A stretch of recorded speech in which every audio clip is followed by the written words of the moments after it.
আসসালামু আলাইকুম ওয়া রাহমাতুল্লাহ। আলহামদুলিল্লাহি রাব্বিল আলামিন ওয়াসসালাতু ওয়াসসালামু আলা আশরাফিল আমবিয়া ওয়াল মুরসালিন ওয়া আলা আলিহি ওয়া আসহাবিহি আজমাইন। আম্মা বা'দ, ফাআউযু বিল্লাহি মিনাশ শাইতানির রাজীম। বিসমিল্লাহির রহমানির রহিম।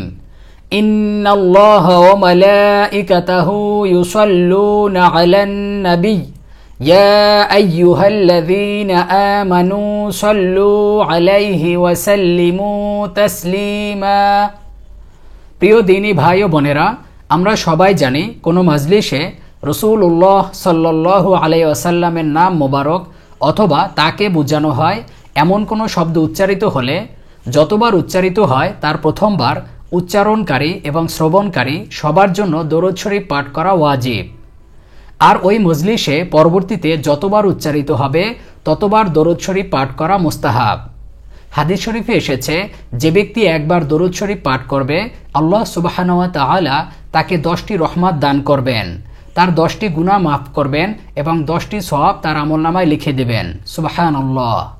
কিন্তু আমরা এমন কয়জন মুসলমান আছি যারা রাসূলুল্লাহ সাল্লাল্লাহু আলাইহি ওয়াসাল্লামের নাম মোবারক অথবা তাকে বোঝানো হয় এমন কোনো শব্দ উচ্চারণ করলে অথবা শুনলে তার জন্য দরুদ শরীফ পাঠ করে থাকি?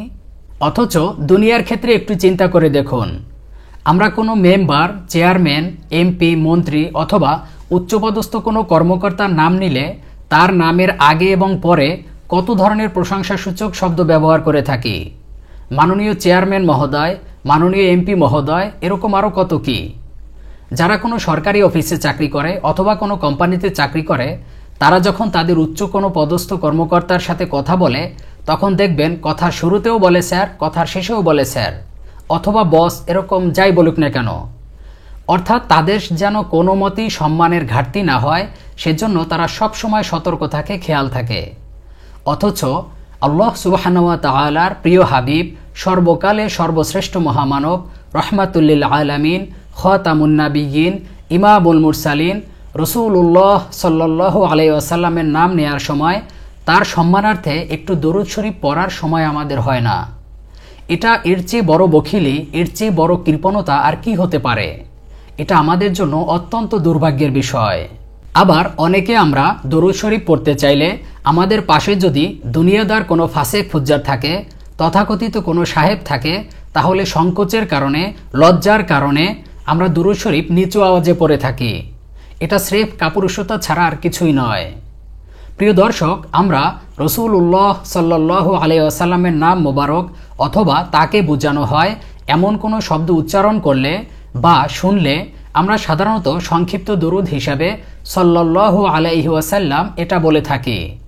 কিন্তু দুঃখের বিষয় হচ্ছে এই ছোট্ট দরুদ শরীফটি উচ্চারণের সময় আমরা অধিকাংশ মানুষই অসম্পূর্ণ, অশুদ্ধ, বিকৃত এবং ভুল উচ্চারণ করে থাকি। যেমন সাসলাম, সাসাল্লাম এরকম বলে থাকে। আবার অনেকে স্টাইল করে মুখ বাঁকা করে সেসলাম এরকম বলে থাকে। এগুলো কি দরুদ শরীফ? মোটেই না, বরং দরুদের নামে কিছু একটা বলা হয়। অত্যন্ত দুঃখের সাথে বলতে হয়, আফসোসের সাথে বলতে হয়, এরকম বিকৃত উচ্চারণ, অশুদ্ধ উচ্চারণ আমাদের শ্রদ্ধাভাজন অনেক উলামা ইকরামের মুখ থেকেও শোনা যায়। এটা খুবই আফসোসের বিষয়। এখন কেউ যদি সময় বাঁচানোর জন্য এরকম দ্রুতভাবে উচ্চারণ করার চেষ্টা করে তাহলে বলবো, যে আল্লাহ সুবহানাহু ওয়া তাআলা আমাকে আপনাকে সময় দান করলেন, সেই আল্লাহ সুবহানাহু ওয়া তাআলার প্রিয় হাবিবের প্রতি দরুদ শরীফ পাঠ করার সময় হয় না? অথচ কত বেহুদা সময় আমরা নষ্ট করি। তাই প্রিয় দর্শক, আসুন আজকে থেকে, এখন থেকে সঠিকভাবে দরুদ শরীফ পড়ি। সাল্লাল্লাহু আলাইহি ওয়াসাল্লাম।